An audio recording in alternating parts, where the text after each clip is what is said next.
Alleluia! Stiamo in piedi, già con un applauso ben forte al nostro Signore Gesù, perché Lui merita il nostro meglio. Se tu ancora non hai avuto l'opportunità di prendere la mano di tuo fratello a fianco a te, questo è il momento giusto. Dici a Lui: benvenuto. Benvenuto a casa del Signore, adoriamo insieme al Signore questa sera. Benvenuti a tutti voi al nostro culto, il culto della famiglia. Questo è il momento per adorare e lodare il nostro Signore perché Lui merita tutta la gloria, tutto l'onore. Cominciamo questo culto con una preghiera, che tu possa alzare la tua voce e chiedere al Signore che la sua potente mano possa stare in mezzo a noi. Alleluia. Grande Dio, eterno Padre, ti ringraziamo, Signore, ti ringraziamo perché crediamo, Padre, che tu sei già presente fra di noi, che tu stai già agendo in mezzo a noi, oh Padre. Gloria, gloria, gloria, gloria, gloria. Gloria, gloria, gloria, gloria a te, Signore. Tu che regna, tu che vivi, oh Padre. Alleluia. Signore, che tu possa benedire, oh Pai, tutti quanti noi che siamo qui in questa sera. Che il Signore possa benedire, oh Pai, quelli che stanno ancora per arrivare. Che il Signore possa benedire, oh Pai, quelli che stanno a casa, che non hanno potuto venire questa sera, oh Padre. So conosci il cuore di ognuno di noi, Signore. Che la tua potente mano, Padre, possa essere estesa fra di noi, oh Padre. Che la tua mano di misericordia possa essere qua in mezzo a noi. Che il tuo agire, che la tua potenza, oh Padre, possa penetrare i nostri cuori, facendo meraviglie, portando la cura, Padre, portando guarigione per i nostri cuori, una guarigione fisica, una guarigione spirituale. Che il Signore possa portare la salvezza, Padre, in nostro mezzo. Porta la salvezza, Signore. Signore, abbiamo un familiare che ancora non conosce il tuo nome e chiediamo a te, oh Padre, che il Signore possa visitare in questo momento, sia un padre, un figlio, una madre. Signore, possa visitare la casa di ognuno, Signore. Che il Signore possa visitare la casa di ognuno. Nel nome di Gesù, oh Padre. Nel nome di Gesù. Tutto potere, tutto l'onore, tutta la gloria sia a te, Signore, perché tu regna e tu vivi e tu merita il nostro applauso, Signore.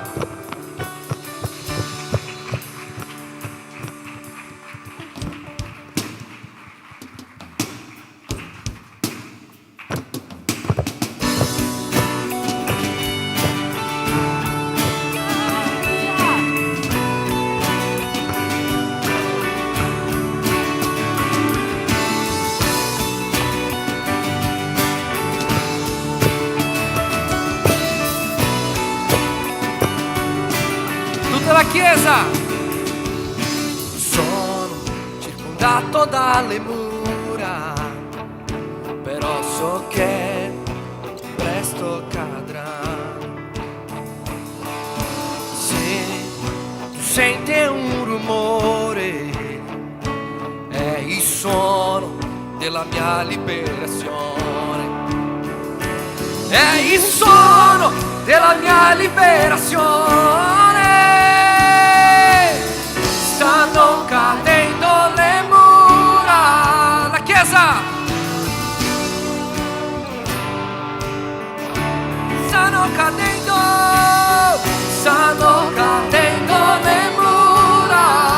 le mura di Gerico, le mura di Gerico.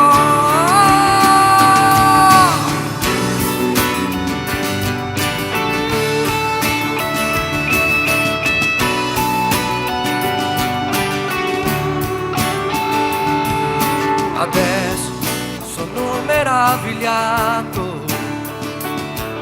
dell'opera che Dio ha fatto in me.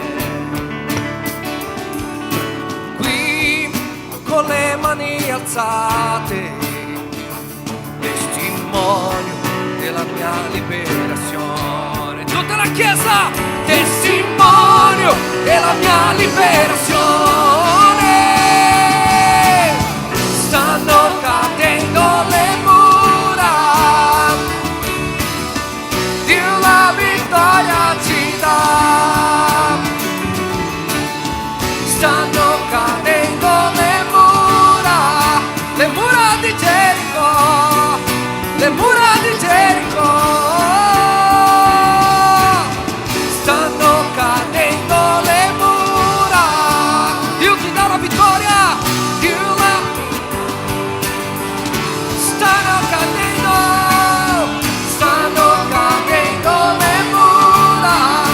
le mura di Gerico, le mura di Gerico.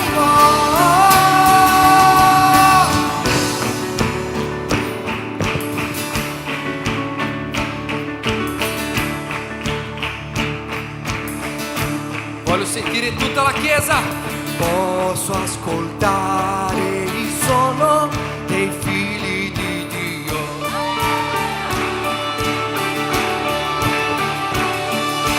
Posso ascoltare il suono dei figli di Dio.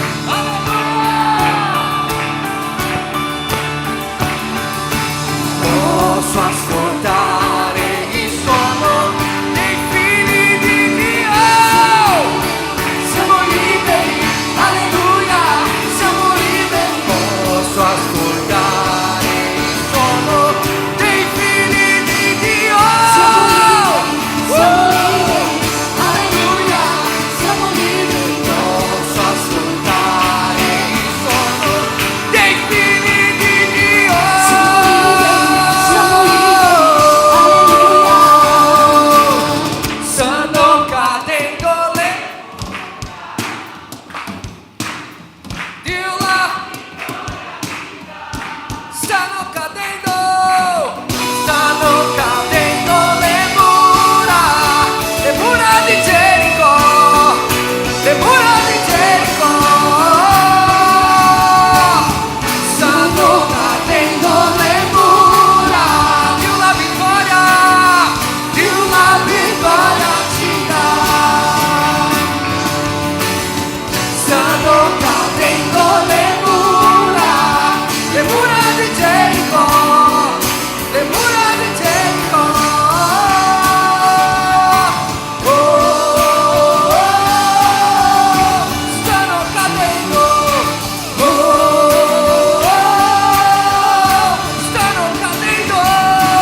Oh, oh, oh, stanno cadendo. Oh, oh, stanno cadendo.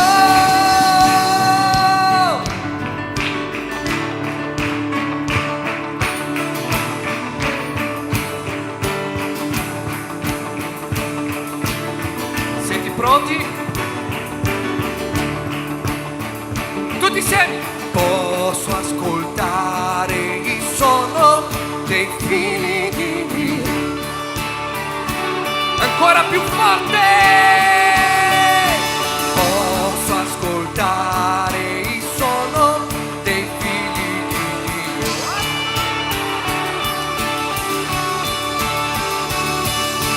Posso ascoltare il suono dei figli di Dio.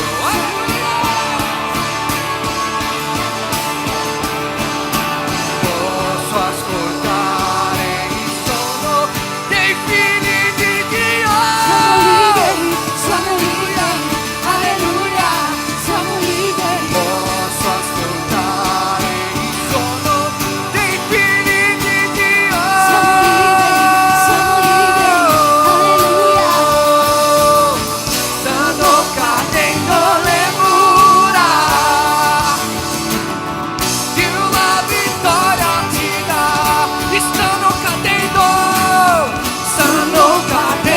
Le mura, Dichiari, le mura di Gerico, Gerico, le mura di Gerico. tengo. Ancora una volta dichiari, stanno cadendo le mura, di una vittoria ci dà, di una vittoria ci dà. Oh, Stanno cadendo le mura di Gerico, di Gerico.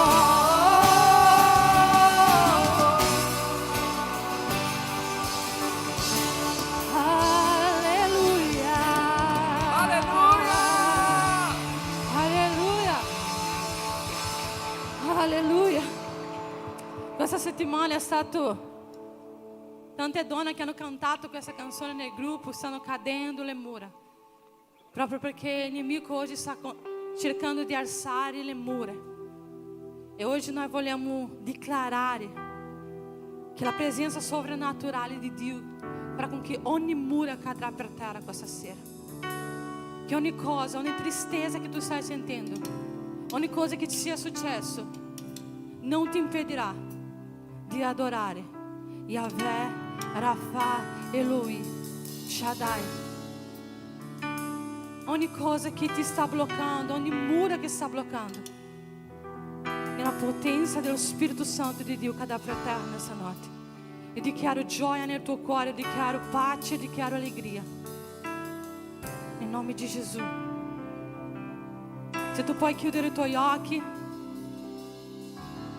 Padre, nel nome di Gesù, Signore, sulla tua chiesa, Padre, su ogni cosa, Signore, che loro stanno vivendo, su ogni cosa, Signore, che loro hanno passato questa settimana, noi dichiariamo il tuo nome, Signore, il tuo nome che è al di sopra di ogni nome, il tuo nome che può fare quello che noi non possiamo fare, il tuo nome, Signore, che può agire dove noi non possiamo, il tuo nome che può guarire quello che noi non possiamo guarire, il tuo nome che può restaurare dove noi non possiamo restaurare, Signore. E è per questo che noi chiamiamo il tuo nome in questo luogo, Signore.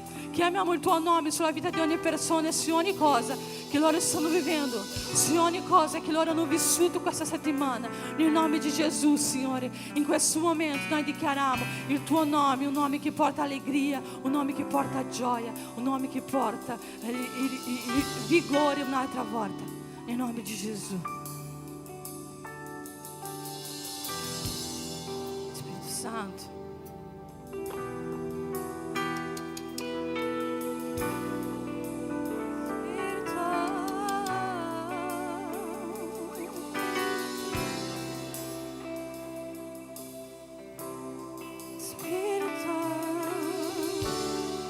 Cantiamo insieme questa canzone.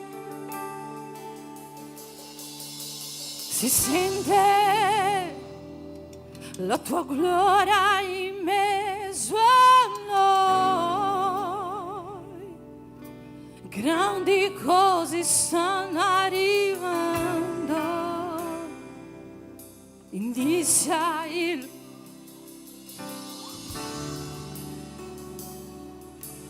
puoi cantare più forte. Si sente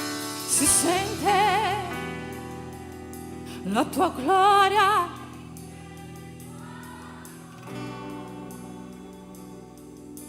grandi cose stanno arrivando,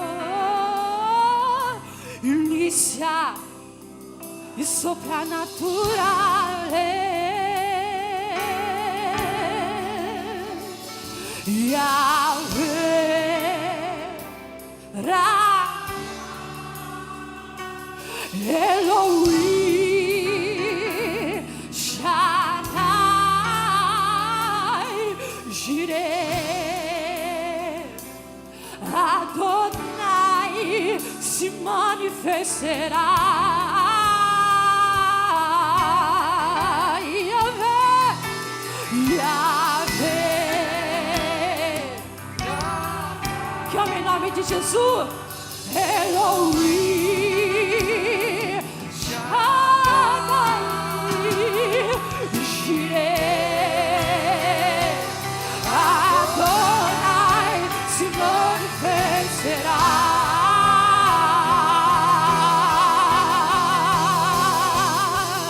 Si sente la tua gloria.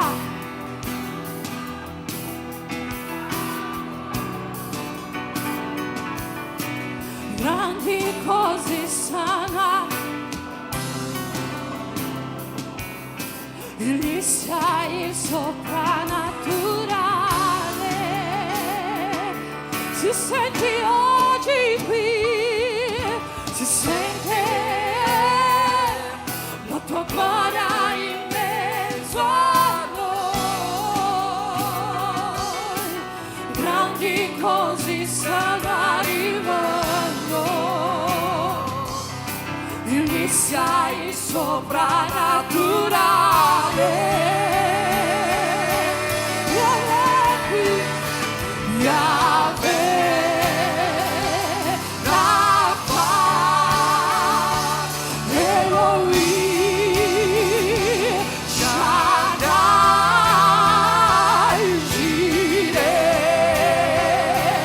Adonai, si manifesterà.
Lui si manifesterà, se lo cerchi.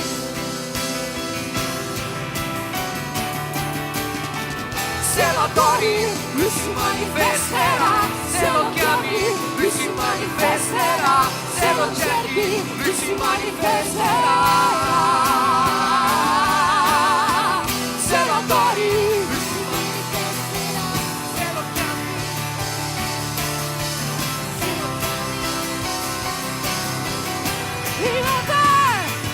Yahweh si manifesterà, Jireh si manifesterà, Rapha si manifesterà, Yahweh si manifesterà, Jireh si manifesterà, Rapha si manifesterà, si manifesterà.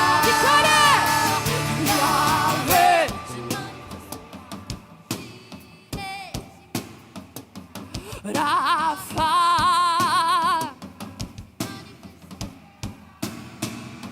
Yahweh, Jireh, Rapha, si manifesterà. Yahweh si manifesterà, Jireh si manifesterà, Rapha si manifesterà. Manifesterà, Yahweh si manifesterà, Jireh si manifesterà, Rapha si manifesterà, si manifesterà, Yahweh, Rapha, Elohim, Shaddai.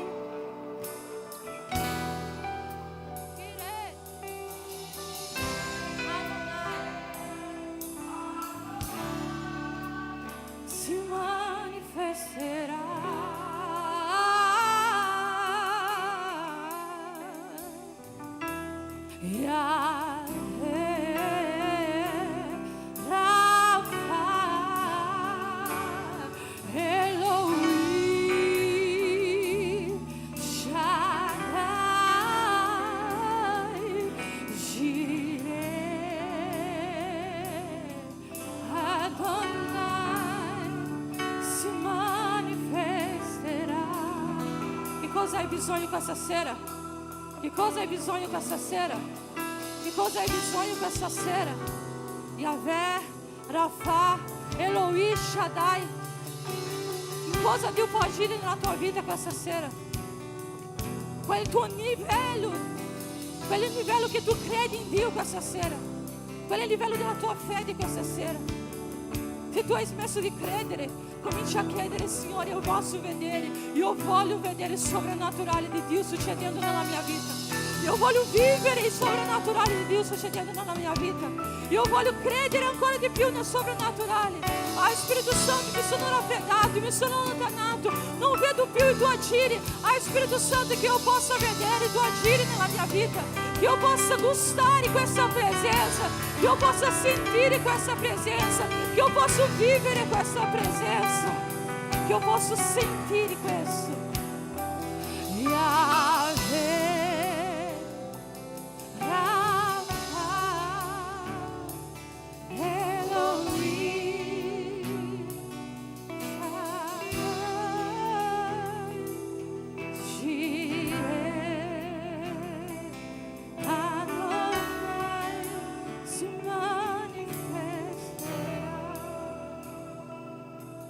Presença, Jesus, ciò che noi vogliamo, è ciò che noi vogliamo, ciò che noi desideriamo, Gesù.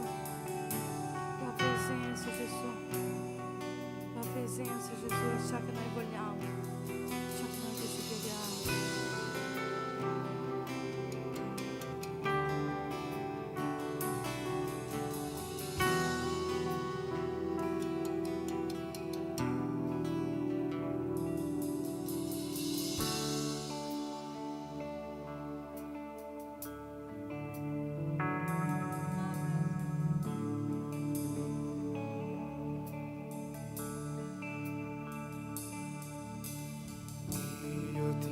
Aspetto qui, la mia porta l'ho chiusa per te. Sono qui, ti aspetto, vieni, fai quello che vuoi.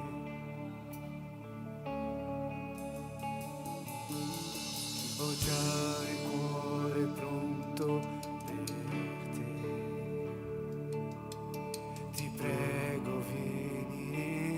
Oggi qui ti dono tutto ciò che ho e sono, e anche chi non sono.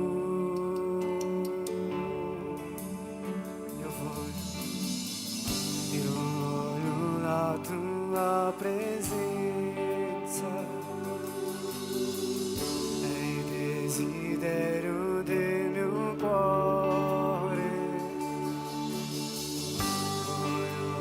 Sarà te la mia voce per dirti che la tua grazia già mi basta.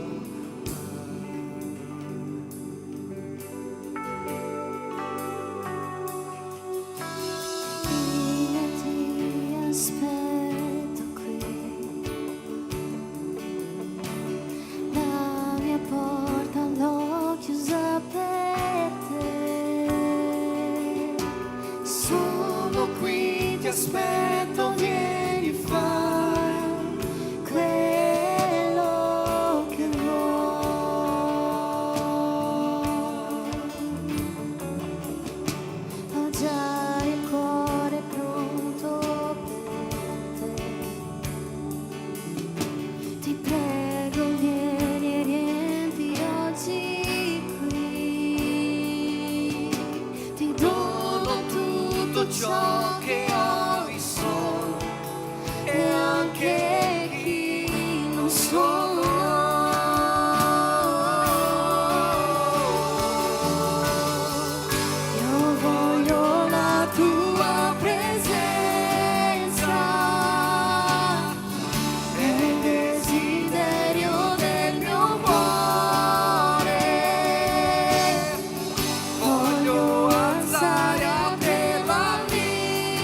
Prenditi ancora un momento per sentire la presenza di Dio, che è viva, che è reale questa sera in questo luogo. Chiudi i tuoi occhi, contempla lo Spirito Santo che è qua presente in mezzo a noi. Continua ad adorare il nostro Signore. Gesù è qui, Yahweh è qui. E Lui vuole manifestarsi questa sera nella tua vita. Inizia a invocare il nome di Gesù. Inizia a chiedere: Dio, manda la tua presenza. Manda la tua presenza dentro di me. Riempi il mio cuore della tua presenza. Non perderti questo momento che puoi avere di intimità con il Padre.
possiamo dichiarare un'altra volta insieme: io voglio la tua presenza.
Penso che se facciamo un applauso adesso il Signore ci sentirà, perché la sua presenza è qua in mezzo a noi.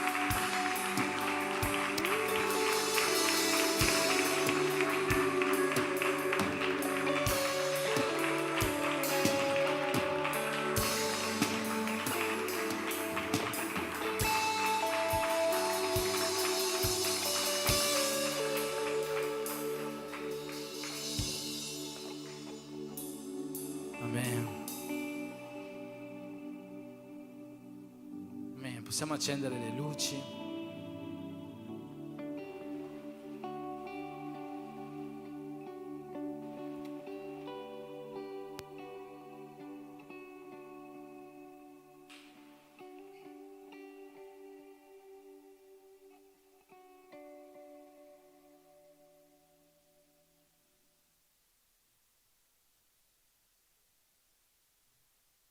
Di passare al momento della parola, volevamo presentare i visitanti che sono oggi qua con noi. Ci sono, scusate la pronuncia, Jeanne lì dietro con suo marito Fabio, giusto? E ci sono anche insieme a loro Laura e Maria, sono tutti quanti là. E c'è anche oggi qua con noi Maria Teresa, che noi abbiamo già conosciuto, ma è la prima volta che viene qua in chiesa. Che cosa possiamo dire a tutti loro? Siete benvenuti nel nome di Gesù. C'è qualcuno vicino a loro che può andare a dargli un abbraccio per farli sentire parte di questo uno in Cristo che noi predichiamo e viviamo in questo luogo?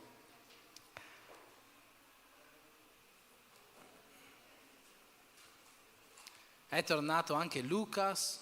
Dopo 2 mesi di Canada, è stato al fresco, 3 mesi di Canada, bravo, anch'io sarei stato al fresco per 3 mesi, non sai cosa ti sei perso qua.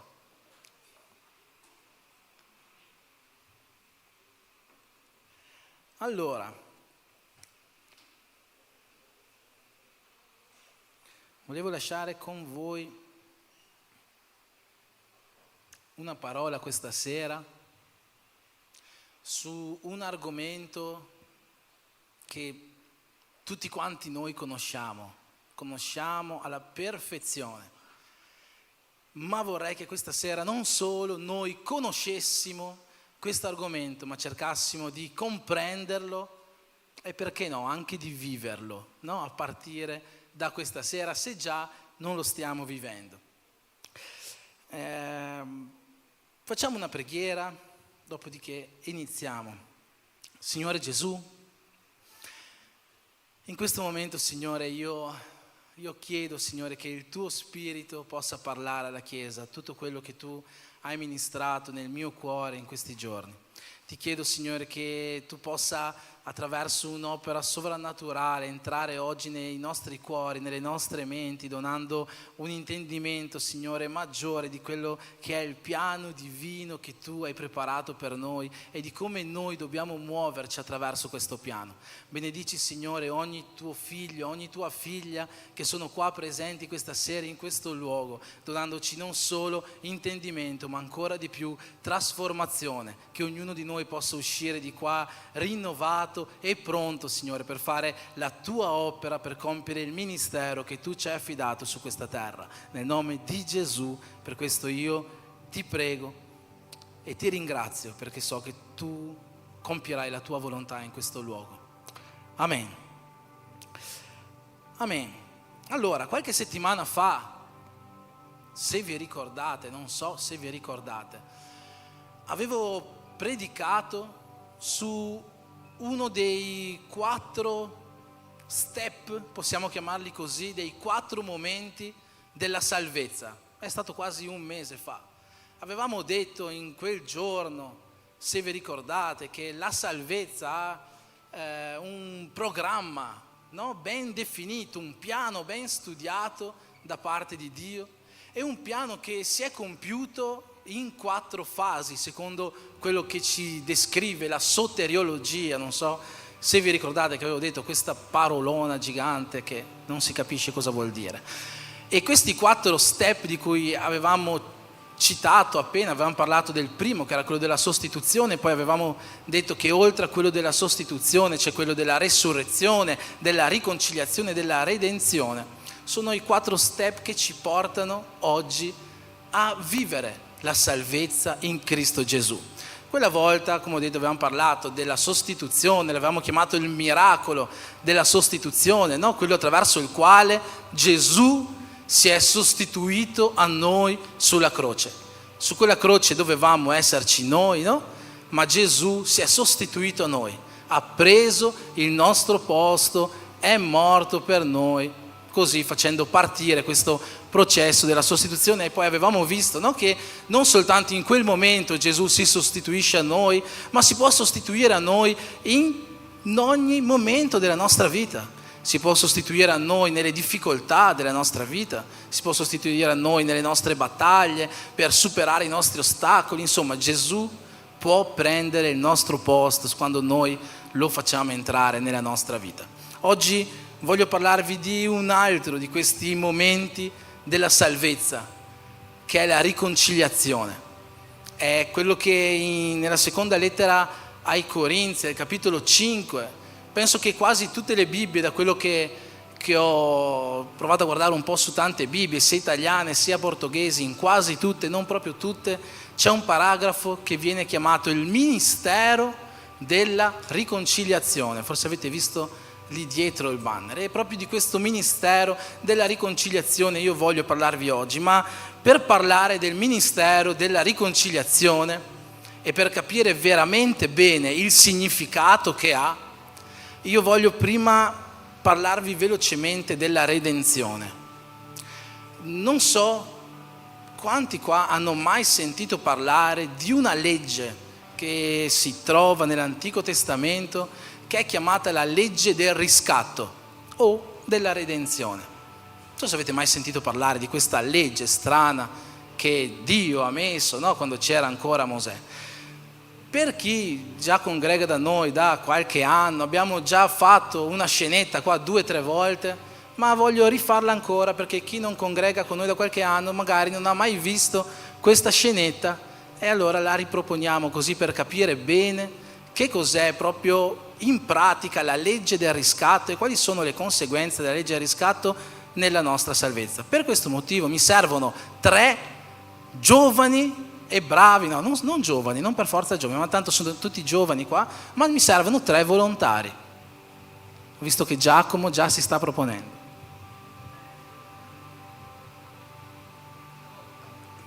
Grazie Giacomo. Altri 2, c'è João qua davanti che non può assolutamente non partecipare.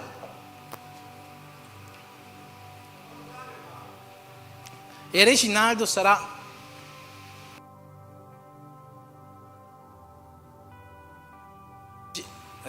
sarà volontario insieme a noi. Prego, al centro del palco. Volevate stare su? No, stiamo qua giù, dai, così. No, tu stai qua in mezzo, che tu fai la parte più bella, sì. No, João, vieni di qua che ti faccio fare la parte migliore. Allora, bene, questi nostri 3 giovani si chiamano João, Giacomo, Reginaldo. e ora ci illustreranno la legge del riscatto secondo quello che Dio aveva dato a Mosè nell'Antico Testamento. Che cos'era questa legge? Allora, molto semplicemente, il nostro bel João ha deciso un bel giorno di aprire un negozio sulla spiaggia di Copacabana, Rio de Janeiro.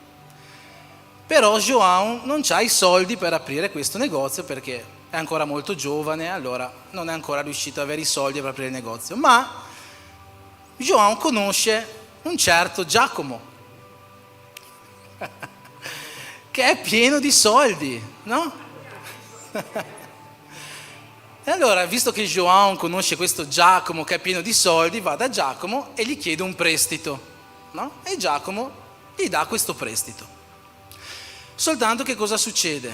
Che João, sulla spiaggia di Copacabana, ha deciso di aprire un negozio di vestiti da montagna, no? Scarponi da sci, giacche a vento, e nessuno se li ha comprati a Copacabana i vestiti da montagna, no? Perché chi è che si mette la roba da meno 30 gradi? E quindi il suo negozio è fallito, non è riuscito a andare avanti e così non è riuscito a ripagare il debito che aveva con Giacomo. Ora, secondo la legge di Mosè, se succedeva questa situazione, c'erano 2 cose che si potevano fare. Anzi, se succedeva questa situazione, João non riusciva a ripagare il debito e diventava schiavo, servo di Giacomo. C'erano 2 modi per uscire da questa servitù. Il primo modo era la legge, l'anno del giubileo, no? Giusto, confermi? Ogni 50 anni c'era l'anno del giubileo in cui tutti gli schiavi, tutti i servi ritornavano a essere liberi, ok? Per dirla in modo breve. Quindi se arriva l'anno del giubileo, João è libero. Il problema è che João ha fatto questo prestito l'anno dopo l'ultimo giubileo, quindi c'è ancora 49 anni da essere schiavo, no? E allora qual è l'altro modo? Dio ha detto a Mosè che se per caso João avesse un parente ricco di nome Reginaldo, ad esempio, Reginaldo potrebbe andare da Giacomo e pagare il debito di João. Ci siamo fino a qua, è tutto chiaro? Vuoi che parlo in inglese? Reginaldo può andare da Giacomo e paga il debito di João. In questo momento, se Reginaldo fa questo, João non è più schiavo di Giacomo, ma diventa schiavo di Reginaldo. Non è che João diventa libero. Reginaldo ha comprato João a Giacomo e diventa suo schiavo. Poi è chiaro che sono parenti e quindi non è che lo metterà in una situazione di schiavitù, forse, dipende da come rigira Reginaldo. Ma in teoria diventa abbastanza libero. Però teoricamente è schiavo di Reginaldo. Ok? Questa è la legge del riscatto. Ora, che cosa c'entra la legge del riscatto con la nostra salvezza? Ricapitoliamo tutto il nastro. Ora João non è un ragazzo che vuole fare l'imprenditore, ma João è uno come tutti quanti noi, che purtroppo è nato schiavo del peccato, perché per colpa di Adamo non sappiamo com'è andata. Giacomo è il peccato in questione, che è padrone di João, no? È proprio come i personaggi di prima. Ora, che cosa ha fatto Dio? Ha deciso un giorno di scendere sulla terra per noi, morire per noi, perché sappiamo, come dice Paolo, che l'unico prezzo che si può pagare al peccato è la morte. Per questo motivo Gesù, che è Reginaldo, ha deciso di morire per noi, per pagare il prezzo al peccato e quindi comprare João. Ci siamo? È abbastanza chiaro? Ariel, hai capito tutto? Molto bene. Ora, come nell'esempio di prima, non è che in questo momento João è libero. João è schiavo, ma di Gesù. João è servo, ma di Gesù. Ok? Quindi noi che siamo stati comprati dal sangue di Cristo, come diciamo, noi che siamo stati riscattati dal sangue di Cristo, redenti dal sangue di Cristo, non siamo liberi. Non pensate che siamo liberi. Noi siamo schiavi di Cristo. E questo è quello che l'Apostolo Paolo ci dice nelle sue lettere. Io schiavo di Cristo, io servo di Cristo. Questa è la nostra condizione, secondo la legge del riscatto che Dio nel suo piano meticoloso ha usato per salvarci. Facciamo un applauso ai nostri attori, grazie mille di questa partecipazione.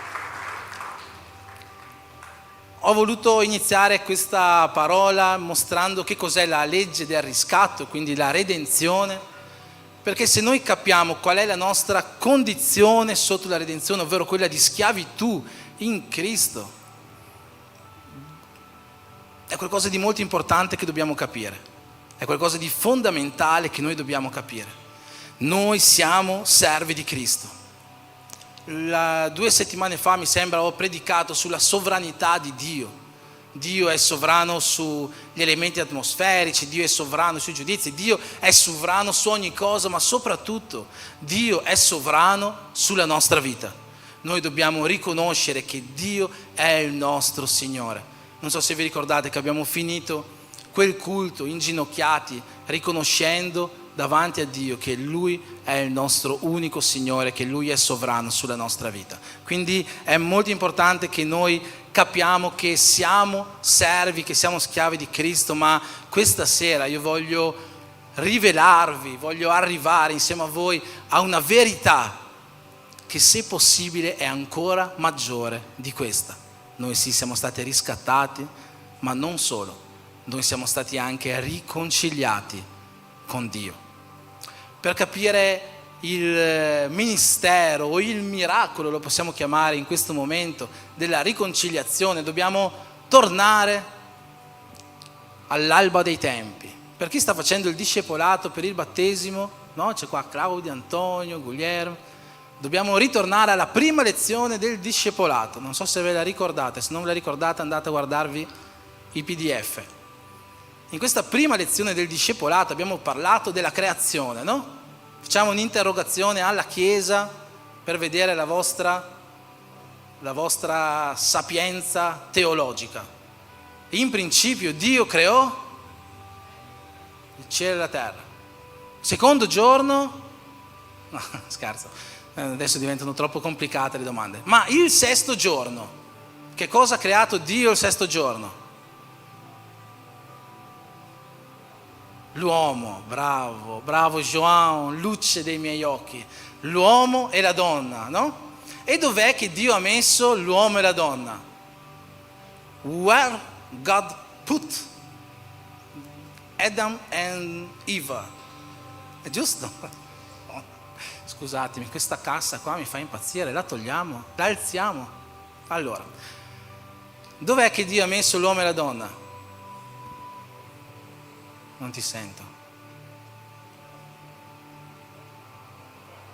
Nel giardino dell'Eden. E che cosa c'era nel giardino dell'Eden di molto importante? Vai, dillo al microfono. No, allontanati da me. L'albero della conoscenza del bene e del male. L'albero della conoscenza del bene e del male con i suoi frutti. E che cos'è che ha detto Dio all'uomo? Qual è stato l'ordine che Dio gli ha dato? Mangia tutto quell'albero. No, non le ha detto così. Ha detto mangia tutto, ma non i frutti di quell'albero, giusto? Qual era il frutto di quell'albero? Jean, che frutto era? Non si sa. Secondo me, ci ho pensato molto in questi giorni, era una carambola. Non so se avete mai visto la carambola, un frutto brasiliano. Perché secondo me è una carambola? Perché la Bibbia ci dice che era bello questo frutto qua, desiderabile, ma però quando lo mangi fa proprio schifo. Si può dire schifo? si può dire. Non è buona la carambola. Io l'ho visto, quando l'ho visto al mercato me lo sono comprato perché è bellissimo da vedere, ma proprio non è buono. Sicuramente quest'albero fa discernere la conoscenza tra il bene e il male, ma anche tra ciò che è buono e ciò che non è buono, se veramente era la carambola. Comunque, non divaghiamo. L'uomo non ha rispettato l'ordine di Dio, giusto? L'uomo ha mangiato il frutto di quell'albero. Che cos'è successo in quel giorno? Fino a quel giorno c'era una comunione perfetta tra Dio e l'uomo, no? Vivevano in una comunione perfetta. La Bibbia ci dice che Dio passeggiava nel giardino dell'Eden insieme all'uomo e alla donna e parlavano, chissà di che cosa si raccontavano, no? Tutto il giorno. Dio magari chiedeva: hai messo il nome a quell'animale oggi? Sì, l'ho chiamato cane, l'ho chiamato gatto. L'uomo parlava con Dio: Dio, come va lassù in cielo? Hai sistemato quel problema con quell'angelo, no? Sì, l'ho cacciato. Speriamo che l'hai mandato lontano, gli avrà detto Adamo. E invece ce l'aveva lì di fianco. Ma insomma, dai, c'era questa comunione perfetta tra Dio e l'uomo. E quel giorno quella comunione si è spezzata. E per secoli, millenni, Dio ha cercato di riallacciare questa comunione che c'era con il suo figlio, no? Ora tralasciamo tutto quello che Dio ha cercato di fare nell'Antico Testamento per riallacciarla, passiamo direttamente al Nuovo Testamento. Nel Nuovo Testamento Dio un giorno ha deciso di prendere carne, di scendere sulla terra, di vivere in mezzo a noi, di vivere come noi, di soffrire come noi, fino ad arrivare sulla croce per noi. E quel giorno, sulla croce per noi, Gesù ha preso su di sé, che cosa? Tutti i nostri peccati. Perché che cos'è che aveva rotto quella comunione tra noi e Dio? Il peccato. E quel giorno Gesù sulla croce ha preso su di sé tutti i nostri peccati. Io voglio leggere con voi alcuni versetti da 2 Corinzi, capitolo 5, un testo che ci parla meravigliosamente del ministero della salvezza nel suo complesso proprio. Leggerò dal versetto 14, un po' saltando qua e là. Dice così, possiamo leggere tutti quanti da qua. Infatti l'amore di Cristo ci costringe. Non avevo chiesto di ripetere, ma possiamo ripetere, vai, ripetiamo. Infatti l'amore di Cristo ci costringe. Questa frase non dimenticatevela. L'amore di Cristo ci costringe. Perché siamo giunti a questa conclusione. Quale conclusione? Che uno solo, cioè Gesù, è morto per tutti. E quindi è come se tutti quanti noi in realtà siamo morti. Versetto 15.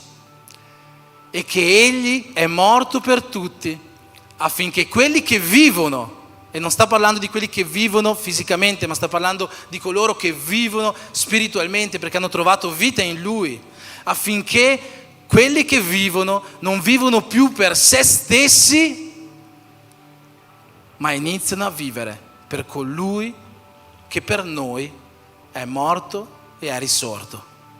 Avete capito quello che sta dicendo Paolo fino a qua? In questa lettera Paolo fa un discorso un po' complesso teologicamente, ma qui sta dicendo che Paolo ha dentro di sé un amore che lo costringe a qualcosa. E perché lo costringe? Perché è arrivato a questa conclusione che Gesù è morto per tutti quanti noi. E ci dice anche perché è morto per tutti quanti noi. Affinché noi, che oggi noi possiamo avere vita in Lui, non viviamo più per noi stessi soltanto, ma iniziamo a vivere per colui che ha dato la sua vita per noi. Se ci pensiamo, quest'ultima parte è la legge del riscatto. Noi non siamo più liberi per vivere per noi, ma noi siamo schiavi di Cristo. Noi dobbiamo vivere per colui che ha dato la sua vita per noi. versetto 18. E tutto questo viene da Dio che ci ha riconciliati con sé per mezzo di Cristo e ci ha affidato, leggiamo insieme quest'ultima parte, e ci ha affidato il ministero della riconciliazione, e ci ha affidato a noi il ministero della riconciliazione. 19. Infatti Dio era in Cristo nel riconciliare con sé tutti quanti noi, non imputando a noi le nostre colpe. Ovvero la riconciliazione si è compiuta nel momento in cui Gesù ha preso su di sé tutte le nostre colpe. Noi eravamo sporchi, noi eravamo pieni di peccati, ma nel momento in cui Gesù è salito sulla croce, ha tolto queste colpe da noi e le ha prese su di sé. Dio era in Gesù quando ha riconciliato sé con il mondo, non imputando a noi le nostre colpe. E ha messo, scusa un attimo, e ha messo in noi la parola della riconciliazione. Ripetiamo insieme anche questa parte. E ha messo in noi la parola della riconciliazione. Versetto 20.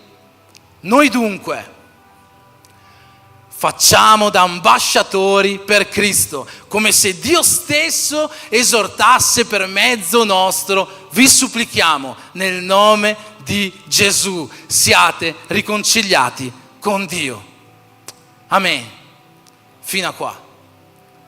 Questi versetti ci parlano un po' di tutta la salvezza, ma in particolare della riconciliazione e del ministero della riconciliazione, perché le due cose sono distinte.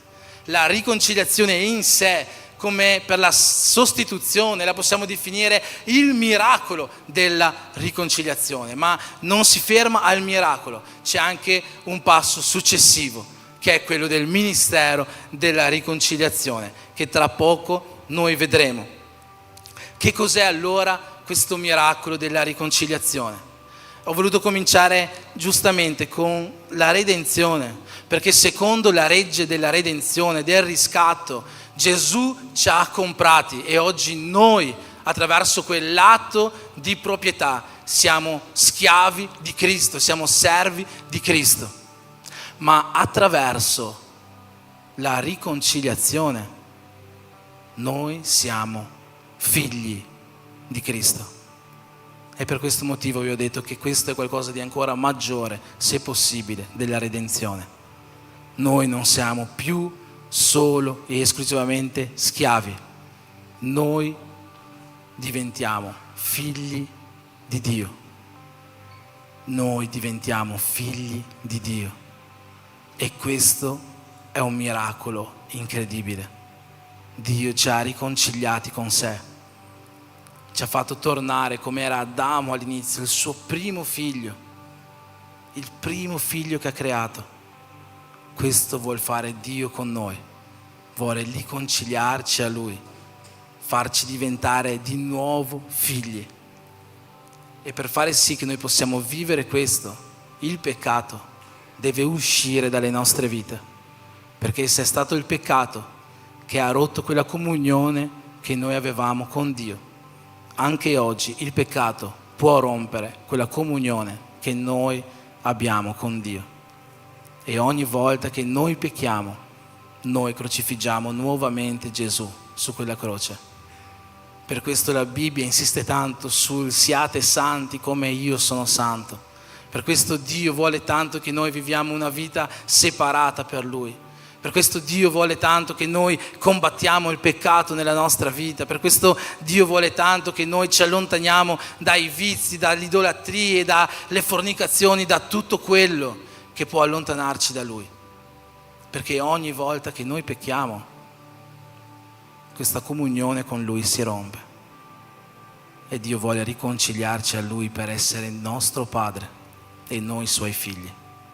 E per vivere questo, noi non possiamo vivere abbracciati al peccato, possiamo vivere solo abbracciati al Padre. Questa è la riconciliazione che Dio ha desiderato per noi. Dio ti vuole come figlia, Dio ti vuole come figlio. Dio vuole essere tuo padre. Dio ha messo di dentro di te uno spirito che clama Abba, Padre. E per questo noi non siamo più schiavi, ma siamo figli, e come figli siamo eredi insieme a Gesù, eredi della vita eterna, eredi delle promesse, eredi del paradiso. Questo è quello che Dio vuole per noi, che noi prendiamo questa eredità, che noi possiamo essere chiamati figli di Dio, che noi viviamo quello che c'è scritto in Giovanni al capitolo 1. A tutti coloro che lo hanno ricevuto ha dato il diritto di essere chiamati figli di Dio. Questo è il miracolo della riconciliazione che è successo quel giorno, quando Gesù ha preso su di sé tutti i nostri peccati. E fino ad oggi Gesù vuole che ogni volta che noi cadiamo, che ogni volta che noi pecchiamo, che ogni volta che noi sbagliamo, noi andiamo ai suoi piedi con un cuore rotto, chiediamo perdono per i nostri errori, affinché possiamo essere nuovamente riconciliati con Lui e nuovamente eredi di quelle promesse eterne. Amen. Questo è il miracolo della riconciliazione, ma questo miracolo ci porta oggi a vivere il ministero della riconciliazione, ovvero la nostra vita non si ferma nel momento in cui noi abbiamo guadagnato il paradiso, come abbiamo ripetuto alle persone che stanno facendo il discepolato: la vostra vita non si ferma nel momento in cui vi battezzerete nelle acque. Il momento del battesimo è solo il punto di arrivo, non è il punto di arrivo nella vostra camminata cristiana. Il battesimo è l'inizio, è la porta che vi fa entrare nella vera camminata cristiana. E così quando noi diventiamo figli, quando noi diventiamo eredi di questa eternità, quando noi viviamo la riconciliazione, in quel momento noi non siamo arrivati, in quel momento inizia il ministero della riconciliazione nella nostra vita. Perché come abbiamo letto prima, se vi ricordate, al versetto 18, e tutto questo viene da Dio che ci ha riconciliati con sé per mezzo di Cristo e ci ha affidato a noi, ce l'ha affidato il ministero della riconciliazione. Capiamo che per una cosa logica, che non sta parlando della riconciliazione che è avvenuta sulla croce per noi, sta parlando di qualcos'altro se ce l'ha affidata a noi. E allora di che cos'è che sta parlando? Nel versetto successivo, le ultime parole dicono così: e ha messo in noi la parola della riconciliazione. Questo versetto mi ha impedito di predicare su questo testo per un po' di tempo, perché non capivo che cos'è questa parola della riconciliazione. Che cosa sarà questa parola? Non è specificato. Ho preso Bibbie di studio, ma è tutto, la maggior parte neanche cita questo versetto, forse non sapevano come spiegarlo. Che cos'è la parola della riconciliazione? È una parola, sarà appunto quella Abba Padre, questo spirito che ci chiama. Che cos'è la parola che Dio ha messo dentro di noi della riconciliazione? La soluzione a questo enigma è proprio nel versetto successivo: e ha messo in noi la parola della riconciliazione. Noi dunque facciamo da ambasciatori per Cristo, come se Dio esortasse per mezzo nostro: vi supplichiamo nel nome di Gesù, siate riconciliati con Dio. Che cos'è la parola della riconciliazione? Non è altro che il Vangelo. E Dio, Gesù, ha messo il Vangelo dentro ognuno di noi. E noi dobbiamo essere ambasciatori di questo Vangelo. Questo è quello che ci stanno dicendo questi versetti. Dio ci ha affidato come ambasciatori il ministero della riconciliazione. E è semplicemente quello di andare dalle persone a dire: allontanati dal peccato, lascia la tua vecchia vita, le cose vecchie sono passate, guarda, sono diventate nuove. Questo è quello che Gesù vuole che noi facciamo, questo è quello che Gesù vuole da noi, questo è il ministero che ci ha affidato.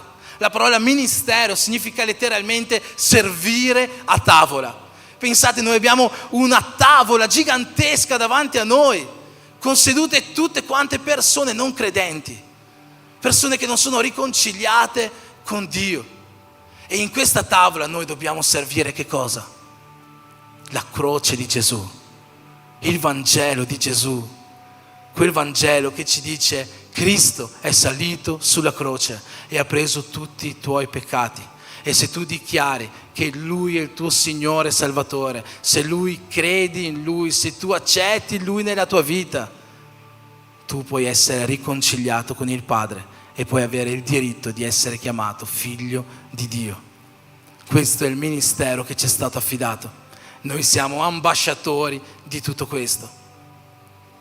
Se noi fossimo solamente redenti, se noi fossimo solamente comprati, se noi fossimo solamente schiavi di Cristo, noi faremo questo per obbligo, perché uno schiavo deve fare quello che il padrone gli dice di fare. Ma qua Paolo, come figlio, sapendo che è figlio, sapendo che è stato riconciliato, apre questo discorso con una verità più grande. Se vi ricordate l'inizio del versetto 14, abbiamo letto che Paolo scrive: e infatti l'amore di Dio ci costringe. Non è per obbligo, non è perché noi siamo servi, non è perché noi siamo schiavi che noi dobbiamo compiere questo ministero. Qua Paolo non dice io devo andare a predicare il Vangelo della riconciliazione perché sono schiavo di Cristo, mi ha affidato questo compito. Non è per questo. Paolo qua dice l'amore di Dio, l'amore che Dio ha per me come figlio mi costringe a farlo. L'amore che Dio ha per me mi costringe a compiere questo ministero. L'amore che io ho per Dio mi costringe a compiere questo ministero. Abbiamo avuto l'onore e la fortuna l'altro ieri di andare a celebrare un 52esimo di matrimonio e ho portato una parola in questa celebrazione parlando di 4 pilastri di un matrimonio duraturo, di un matrimonio felice. Ho parlato della fedeltà come primo pilastro, del perdono, di invitare Gesù nel nostro matrimonio, ma ovviamente ho dovuto parlare anche dell'amore. E se ci pensiamo sembra una banalità dire per forza deve esserci amore in un matrimonio, no? Ma definiamo che cos'è l'amore, definiamo che cos'è questo amore che provava Paolo, che lo costringeva a compiere questo ministero. Che cos'è l'amore? C'è un grande teologo dell'inizio del Novecento, Lewis, che diceva Dio è amore, ma l'amore non è Dio.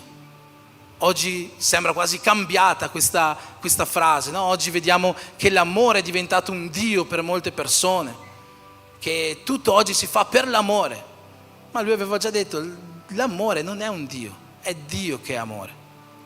Ma che cos'è proprio l'amore? L'amore è un sentimento? Sì, l'amore è un sentimento. Filippesi, capitolo 2, dal versetto 5 in avanti, no? Dice più o meno così, che abiti dentro di voi lo stesso sentimento che abitava in Gesù, il quale non ha considerato l'essere uguale a Dio qualcosa a cui aggrapparsi gelosamente, ma svuotò se stesso, prendendo forma di uomo, prendendo forma di servo, fino alla morte e la morte in croce. Questo sentimento che abitava in Gesù era amore, era l'amore che aveva per noi, è quell'amore che aveva Dio quando c'è scritto che Dio ha tanto amato il mondo da dare suo figlio. Se guardate questi 2 tipi di amore, non sono un sentimento così casuale, un sentimento fino a se stesso, ma sono un sentimento che provoca un'azione. Dio ha tanto amato il mondo e basta? No. Dio ha tanto amato il mondo che ha dato suo figlio. Ha fatto qualcosa.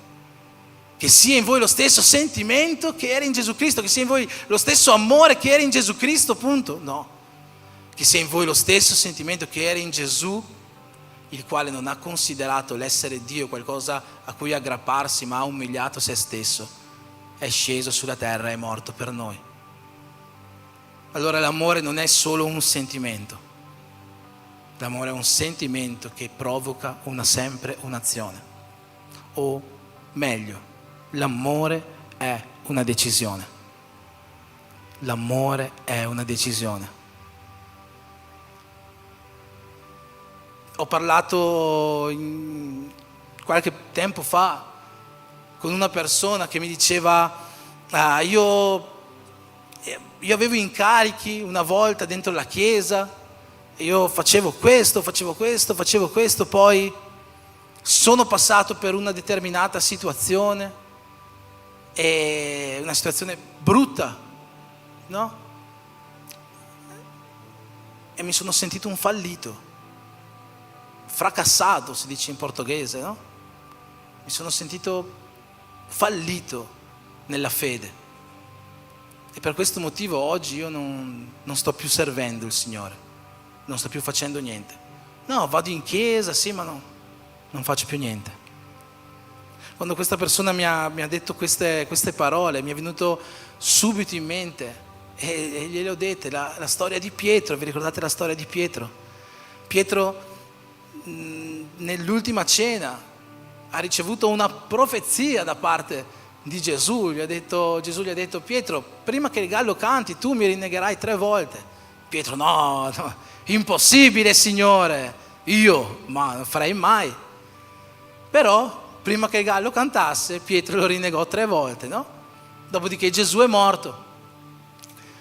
E io credo che Pietro si sentisse veramente fallito nella fede in quel momento lì, come questo signore che aveva parlato con me, fallito, fracassato nella fede.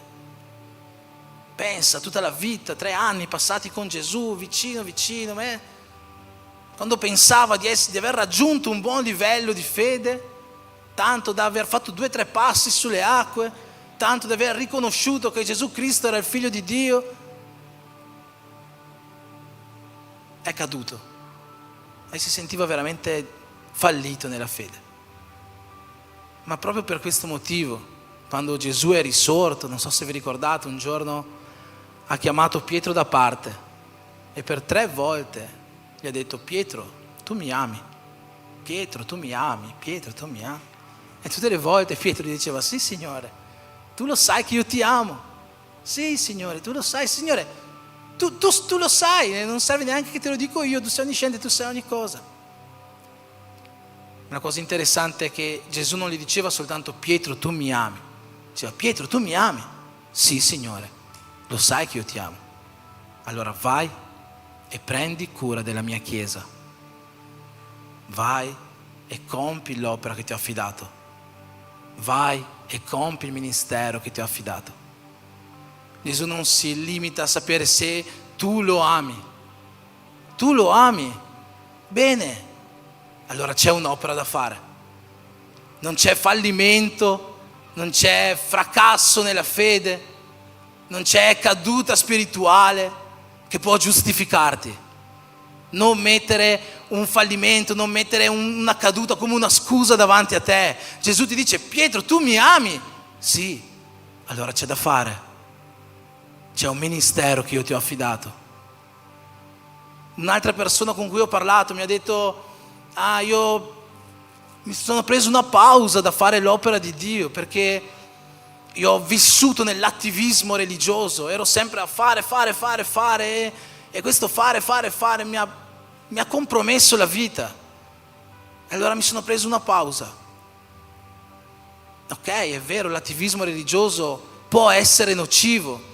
Il fare troppo e il non preoccuparsi delle proprie relazioni, della propria famiglia, è nocivo sicuramente, ma prendere una pausa. È giusto passare dal fare tutto al non fare niente. I nostri giovani teens hanno fatto un fusion camp basandosi su un versetto, Romani 13, 11. Ehi, è ora che vi svegliate, perché la salvezza oggi è più vicina di quando abbiamo creduto. Non possiamo stare fermi, non possiamo prenderci una pausa, ok? Non fare l'attivismo religioso, non immergerti 24 ore al giorno. E ve lo sconsiglio anch'io, sono 3 settimane che non abbiamo una sera libera per noi come famiglia. Quelle 2 sere che abbiamo avuto in queste 3 settimane liberi in casa, le abbiamo usate per programmare cose della Chiesa. Tutte le altre sere avevamo impegni con la Chiesa. Ok, lo so, l'attivismo religioso può essere nocivo, sì, può essere nocivo, ma stare fermi è ancora più nocivo. E Gesù ti dice: hai un ministero che ti ho affidato, hai un'opera che ti ho affidato, il ministero della riconciliazione, che è quello di portare persone alla mia croce per fargli vedere che io ho preso su di me tutti i loro peccati e li ho chiamati figli di Dio. Perché non stiamo facendo l'opera? Perché non stiamo facendo il ministero? Per pigrizia? Perché? Qual è il motivo per cui oggi non stiamo facendo il ministero? Una volta è venuta una persona da me e mi ha detto: io continuo a evangelizzare, è il mio lavoro, continuo e mai uno è venuto in chiesa, mai uno è venuto a niente, a un evento, a un culto in casa, niente. Basta, sono stufo, troppe delusioni nella mia vita cristiana. Non voglio più fare niente. Vi ricordate la parabola del seminatore? Un seminatore, dice Gesù, va e butta il seme e un po' del seme casca nelle spine.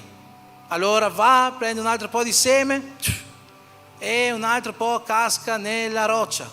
Va, prende un altro po' e casca nella terra arida, nessuno di questi germoglia. Poi alla fine riesce a trovare della terra fertile, butta il seme e questo fruttifica. Una delle cose più grandi secondo me che questa parabola ci insegna, oltre a tutta l'esegesi biblica che già ci ha fatto Gesù in questo capitolo, che non voglio stare qua a ripetere, ma una delle cose più grandi è che il seminatore, nonostante prima abbia seminato nella roccia, poi nelle spine, poi nel terreno arido, nonostante tutto questo, non ha mai smesso di seminare. Quante delusioni riceveremo? Tantissime. Ma quello che Gesù ci ha affidato è più grande dal farci sopraffare di queste delusioni e fermarci da fare la sua opera. Gesù vuole che noi continuiamo a seminare. Gesù vuole che noi continuiamo a vivere il ministero della riconciliazione, che noi continuiamo a essere ambasciatori di Cristo, che noi, come se Dio stesso ci sospingesse, andassimo davanti a tutto il mondo a dire, a gridare: siate riconciliati con Dio. Amen. Io ti chiedo di alzarti in piedi, chiamo il gruppo di lode.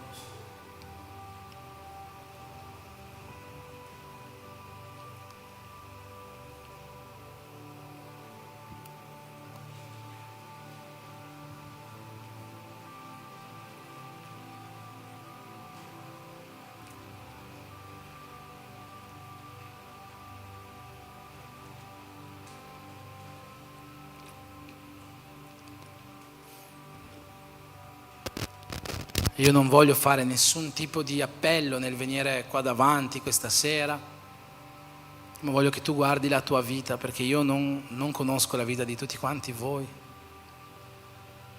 ma tu conosci la tua e soprattutto Gesù la conosce.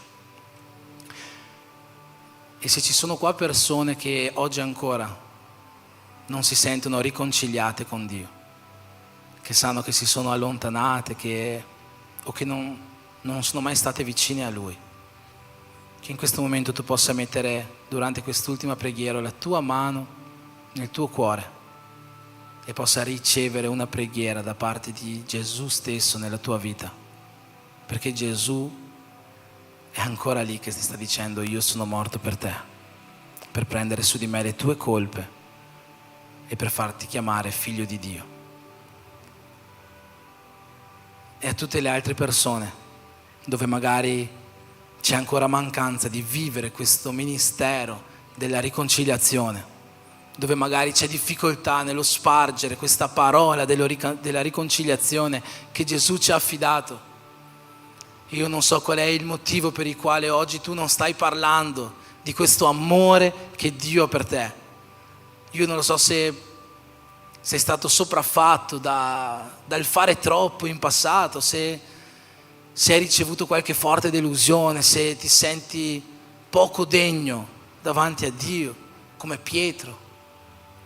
Io non lo so per quale motivo oggi tu non stai facendo quest'opera, ma in questo momento io chiedo anche a te, metti la tua mano sul tuo cuore, perché Dio vuole ristabilire dentro ognuno di noi con forza il ministero della riconciliazione, affinché da questa chiesa questa sera escano ambasciatori della sua parola, escano ambasciatori del suo Vangelo, persone che non hanno vergogna di essere chiamate figli di Dio e come figli di Dio siano pronti a uscire in questo mondo e a dire a tutti quanti: siate riconciliati con Dio nel nome di Gesù.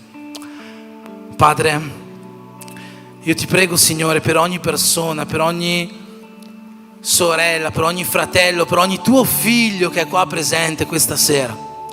Io ti prego, Padre, per tutti coloro che oggi sono ancora lontani, che ancora non hanno sperimentato l'amore del Padre, che ancora non hanno sperimentato la grazia che c'è in te, che ancora non hanno vissuto quello che tu hai fatto nelle nostre vite quando sei salito su quella croce per noi. Io ti prego, Signore, che questa sera il tuo Spirito possa sussurrare ai loro cuori, che il tuo Spirito possa sussurrare dentro di loro con forza che tu vuoi essere il loro Padre, che tu vuoi prenderli, vuoi adottarli come figli, che tu vuoi mettere dentro di loro uno spirito che clama, che grida: va, Padre! E per mezzo di questo spirito fagli diventare figli e eredi di ogni promessa.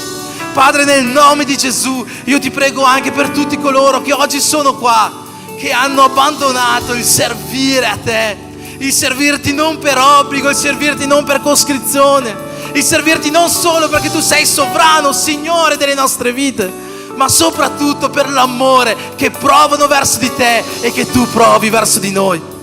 Per tutti coloro, Signore, che oggi sono qua e ancora non riescono a aprire le loro bocche in questo mondo per dichiarare il ministero della riconciliazione nella vita di tutti coloro che ancora non credono, io ti prego, Signore, nel nome di Gesù, che tu possa rinnovare le nostre forze, che tu possa mettere dentro ognuno di noi uno spirito non di timidezza, uno spirito non di paura, non di vergogna, ma uno spirito di forza, uno spirito di perseveranza, uno spirito che ci faccia uscire questa sera da questo luogo a dichiarare davanti a tutto il mondo che tu sei il Signore, che tu sei sovrano, ma soprattutto che tu sei Padre e che tu ci stai chiamando alla tua tavola come tuoi figli. Nel nome di Gesù, Signore, nel nome di Gesù, che ognuno di noi possa aprire da questa sera con gioia e forza la sua bocca nel dichiarare: siate riconciliati con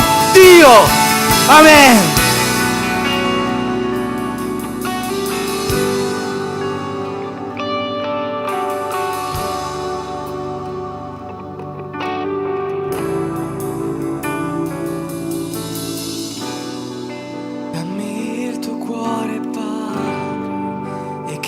In me il carattere di Cristo e del tuo spirito. Fammi amare ciò che ami, dammi la tua forza per sradicare dal mio cuore ciò che non è tuo. Io voglio stare vicino a te, desiderare di piacere a te. Io voglio fare la tua volontà e adorarti.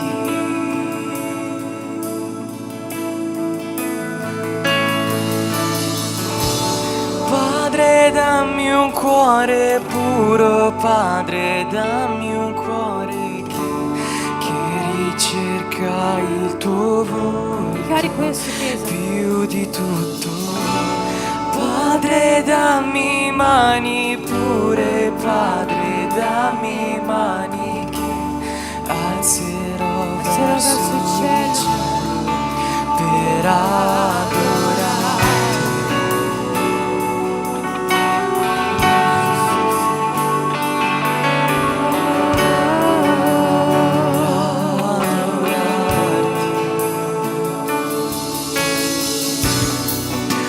il tuo cuore, Padre, che cresca in me il carattere di Cristo, il carattere di Cristo del suo spirito, e del tuo spirito.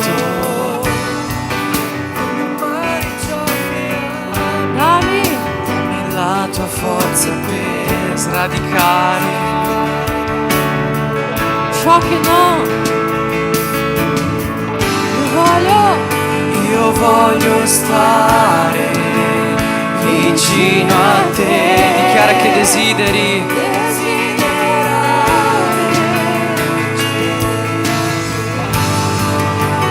Io voglio fare la tua volontà e solamente adorarti.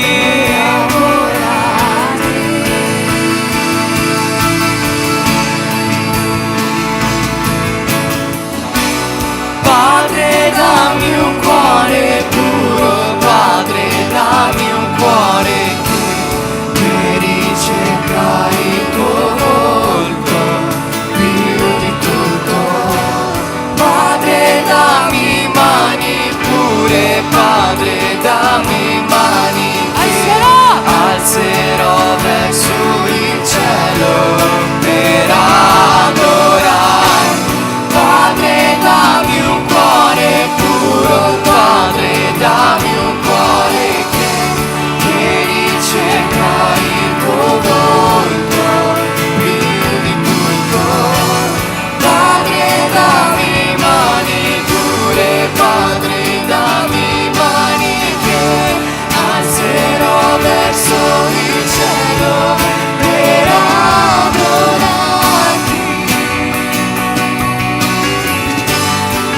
Per adorarti,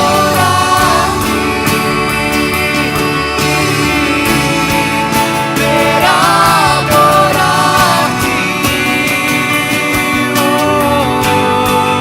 per adorarti.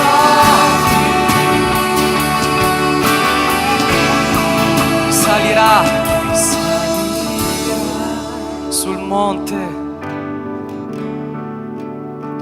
Chi resterà davanti a te? Fai che sia io, fai che io veda la gloria tua.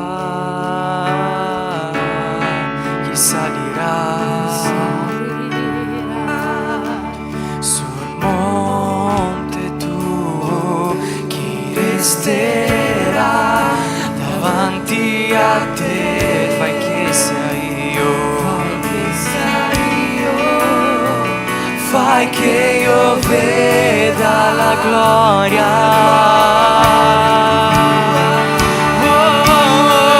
Chi salirà, chi salirà sul monte tuo? Chi resterà davanti a te? Fai che sia io, fai che io veda, fai che io veda la gloria tua.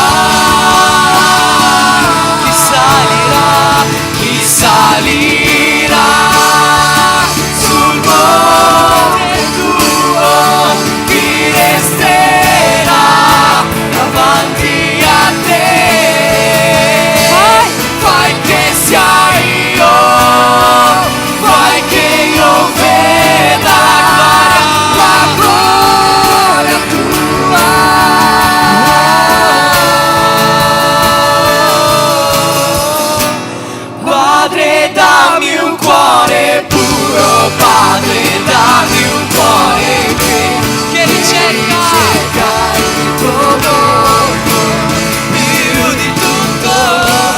Padre, dammi mani pure, Padre, dammi mani che alzerò verso il cielo per adorarti. Padre, dammi un cuore puro, Padre, dammi un cuore che ricerca il tuo volto più di tutto. Padre, dammi mani pure, Padre, dammi che alzerò verso il cielo per adorarti. Oh, per adorarti, per adorarti,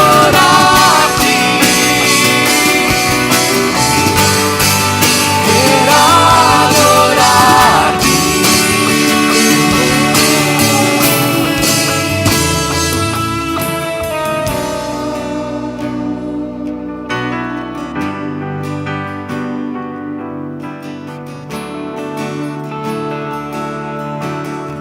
Possiamo tutti insieme dire chi salirà,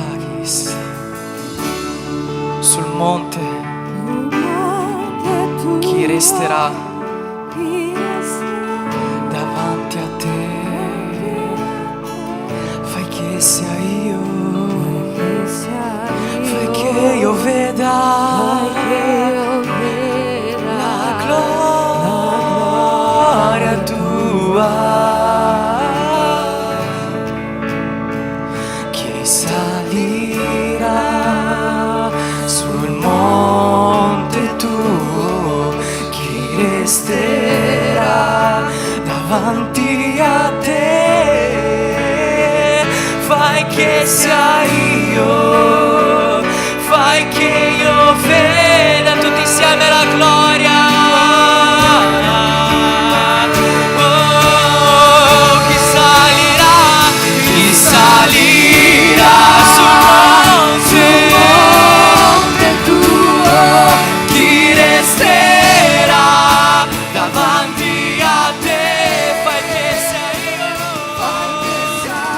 io, fai che io veda la gloria, la gloria, la gloria tua.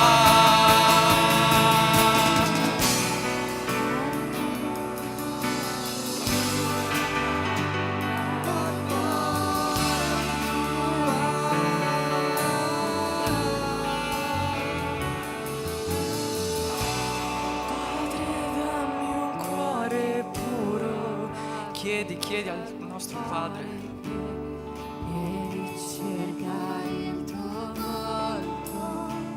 Chiedili delle mani per alzare verso il cielo, glorificare il suo santo nome. Un cuore puro, un cuore puro.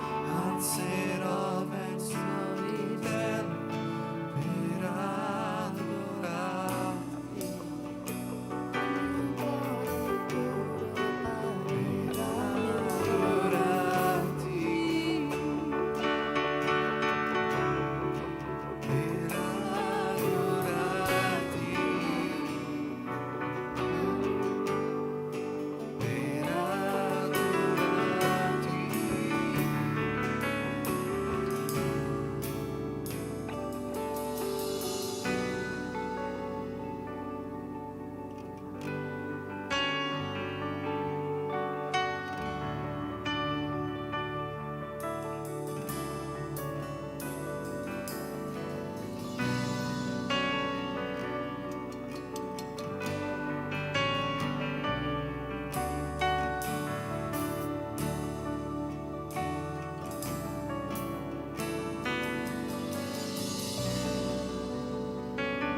Riesci a sentire l'amore che Dio ha per te? Riesci a sentire l'amore che Dio ha per te? Riesci a sentire l'amore che Gesù ha per te?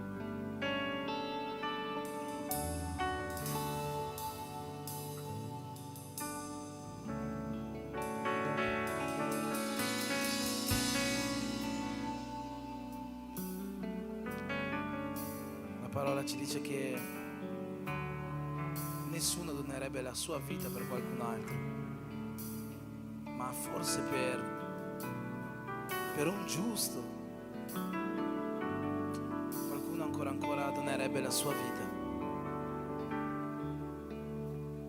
Ma in questo Gesù ha dimostrato il suo amore verso di noi, che quando noi eravamo completamente ingiusti, che quando noi eravamo completamente peccatori, che quando noi eravamo completamente distanti da Lui, in quel momento Lui ha deciso di sacrificare la sua vita per te e per me. Riesci a sentire l'amore che Gesù ha per te? Che questo amore ti possa costringere a portare il messaggio, il Vangelo della riconciliazione a tutti coloro che oggi ancora non riescono a sentire l'amore di Dio, non riescono a vedere ciò che Dio ha fatto per loro. C'è un Padre che ti ama, ti sta aspettando lassù, ma finché non è arrivato il momento di ricongiungerti con Lui, ti ha affidato un ministero. Sii ambasciatore del suo Vangelo, grida al mondo di riconciliarsi con il Padre. Amen. Facciamo un applauso a Dio.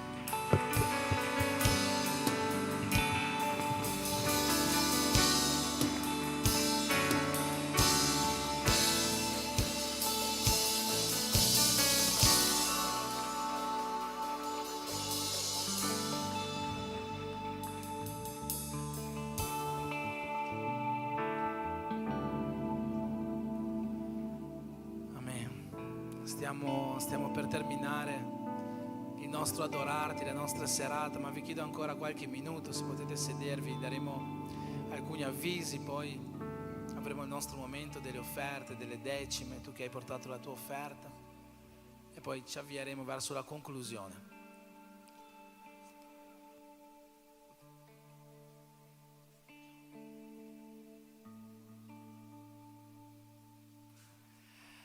Wow, si parte subito con uno degli avvisi più importanti della settimana. Lunedì sera, se tutto va bene, vero? Avremo il nostro calcio con proposito. Giochiamo sempre alle 8:30 in un campo qua vicino.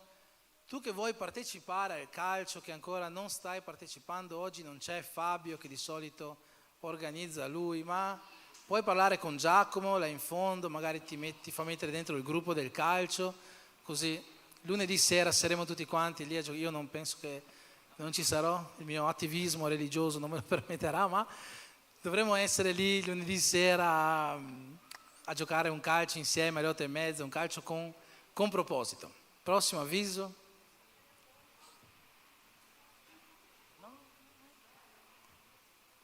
Be brave! Alleluia. Mercoledì, ore 20, tutti qua, donne, per insieme fare un bellissimo culto. Siete tutti invitati, vi vedo in faccia, voglio vedere tutti qua mercoledì. Tutti qua a lodare il Signore e vivere un momento speciale alla presenza del nostro Signore. Dio ha qualcosa di molto speciale per fare in mezzo a noi. Amen?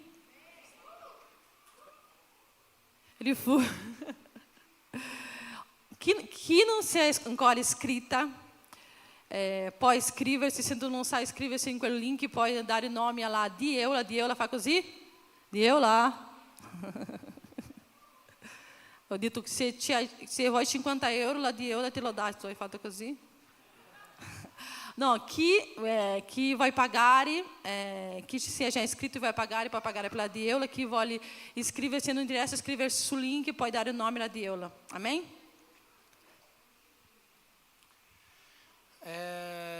Domenica 25 agosto i nostri giovani, i nostri teens, Fusion saranno qua, B-Fusion saranno qua per il Cinefusion. Domenica pomeriggio.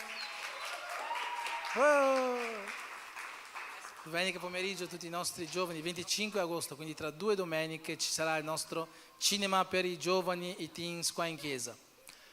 Prossimo avviso, B-Brazer per uomini. Bravo Edilson. Abbiamo avuto il nostro primo B-Brazer domenica scorsa, il nostro primo culto degli uomini, è stato bello? Sì. Jefferson è stato bello? Sì. È stato molto bello, secondo me è stata veramente una benedizione questa mattina passata insieme e penso che sia un nuovo tempo per tutti gli uomini di questa chiesa, ma in nome di Gesù non soltanto per questa chiesa, che Dio possa far crescere, nascere a partire da oggi una generazione di uomini che siano veramente dei braccieri, che possano raccogliere lo Spirito Santo di Dio e fare ardere le generazioni intorno a noi. Quindi mercoledì 4 settembre alle 8 di sera avremo il nostro secondo B-Brazer qua in chiesa, tutti gli uomini, non mancate in questo giorno, sicuramente sarà come la settimana scorsa una grande benedizione che Dio ha per tutti quanti noi. Amen. Prossimo avviso e ultimo avviso, 8 di settembre alle 9 ci saranno i nostri battesimi a Sirmione sul lago. Noi sapete che noi facciamo i nostri battesimi sul lago di Garda, abbiamo già un bel gruppo di persone che hanno deciso di consegnare la loro vita a Gesù attraverso il battesimo nelle acque. Abbiamo ancora una lezione di discepolato da fare insieme, ma l'8 settembre saremo tutti quanti lì. Per chi non lo sapesse, ogni anno noi quando facciamo i battesimi al lago andiamo lì la mattina, qua come orario è segnato alle 9 di mattina, chi vuole può venire anche prima, poi i battesimi di solito sono verso le 10, le 11 di mattina, dopodiché facciamo un momento di condivisione, di comunione insieme, mangiamo qualcosa lì, ci organizziamo, ognuno porta qualcosa e passiamo tutto il pomeriggio lì al lago insieme per non soltanto celebrare, rallegrarci per le persone che consegnano la loro vita a Gesù, ma anche per vivere una giornata come uno in Cristo. Quindi l'8 settembre saremo tutti quanti lì a Sirmione per celebrare i nostri battesimi nelle acque. Amen? Dovrebbero essere finiti gli avvisi? Sì? Ok, allora ci alziamo in piedi per l'ultima volta di questa serata, perché in questo momento dobbiamo benedire, consacrare le nostre decime, le nostre offerte, quello che Dio ha messo nel tuo cuore oggi di portare alla sua casa. Sappiamo che tutto ciò che, come abbiamo detto la settimana scorsa, ciò per il quale stiamo raccogliendo oggi i soldi hanno un indirizzo ben specifico che è la Chiesa dei bambini. Anzi, ne approfitto per ricordare, ho scritto un messaggio sul gruppo degli uomini, ma tutti gli uomini che sono qua presenti, che in qualche modo vogliono contribuire con la Chiesa dei bambini, contribuire nel senso di fare i lavori, progettare i lavori, chi magari se ne intende un po' di costruzioni, anche economicamente, in qualsiasi modo. Dopo il culto vi chiedo 10 minuti se possono venire nella saletta dei bambini, così parliamo un attimo, ok? Tutti gli uomini che vogliono partecipare, ci vediamo lì appena dopo il culto. Ecco, quindi i soldi che stiamo raccogliendo adesso hanno un indirizzo specifico che è questo progetto, questo sogno nostro come Chiesa, ma sono sicuro anche da parte di Dio, della Chiesa per i bambini. Vogliamo vedere generazioni non soltanto di adulti, ma anche di bambini, di pre-teens, anche bambini più piccoli che imparino a cercare la presenza di Dio, a vivere la presenza di Dio, a andare ai piedi della croce, e questo lo possiamo realizzare in questa Chiesa Kids, o meglio B-Kids come si chiamerà, perché facciamo tutto B, no? La Chiesa B, tipo stop, ok, Preghiamo quindi in questo momento per le decime, per le offerte. Tu che hai portato la tua decima, ti prego, portala con un cuore gioioso, niente per obbligo, non come servo, ma come figlio. Portalo con amore, con questo amore che ci costringe a fare l'opera di Dio. Signore, nel nome di Gesù, in questo momento noi mettiamo davanti a te le nostre decime, le nostre offerte, le nostre primizie, quello che oggi tu hai messo nel nostro cuore di portare alla tua casa. Io ti chiedo, Signore, di benedirle, di consacrarle a te, che possano salire a te come nostra forma di adorazione, e allo stesso tempo io ti chiedo, Signore, che possano essere usate al meglio per la tua opera. Benedici, Signore, la vita di ogni persona qua presente, di ogni famiglia qua rappresentata, nel nome del tuo Figlio Gesù. Amen.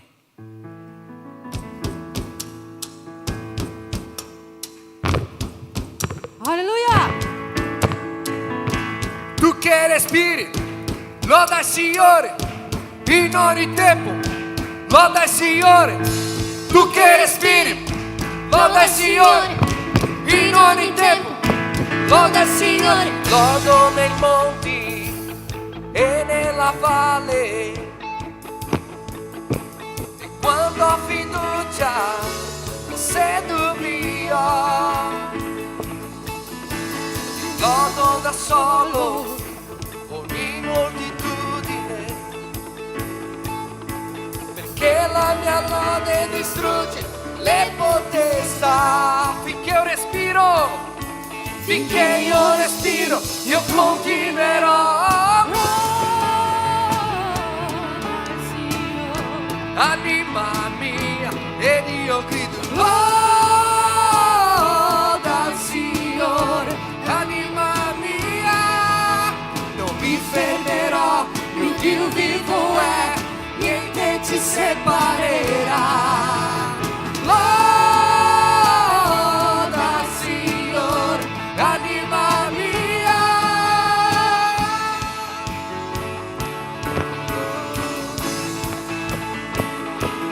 Oh.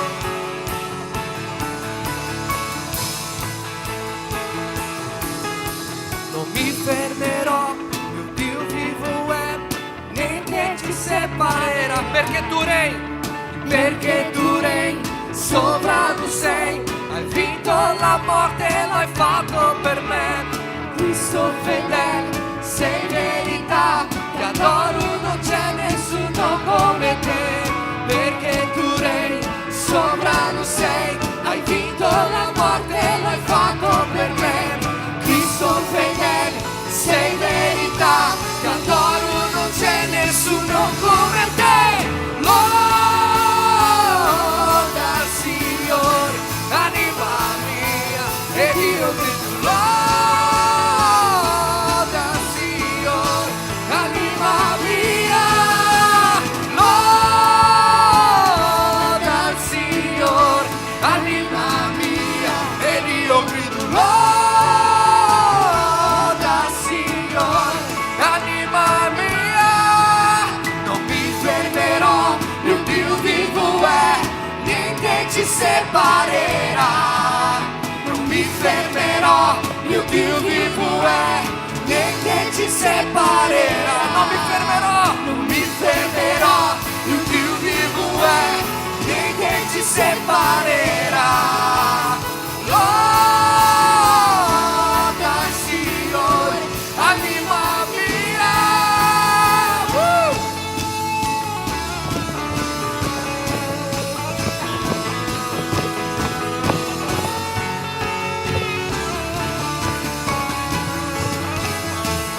Tutti insieme, tu che respiri, loda il Signore in ogni tempo, loda il Signore. Tu che respiri, loda il Signore in ogni tempo, loda il Signore.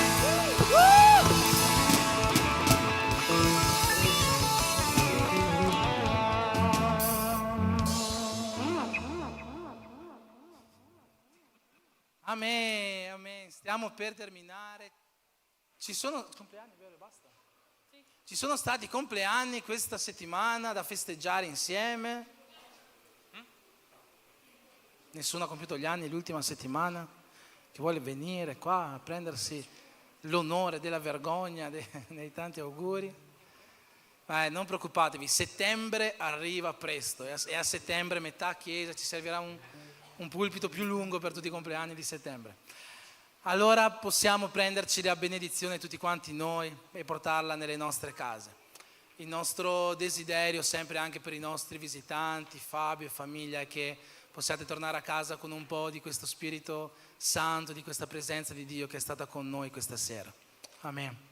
Signore Gesù, io ti chiedo di benedire la vita di ogni tuo figlio, di ogni tua figlia che è qua presente. Benedici la nostra settimana, riempila, Signore, con la tua pace, con la salute, Signore, con la gioia che viene da te, e che l'amore di Dio Padre, che la grazia di suo Figlio Gesù Cristo e che la comunione che noi possiamo avere con lo Spirito Santo di Dio siano con tutti quanti noi, e come uno in Cristo possiamo dire Amen.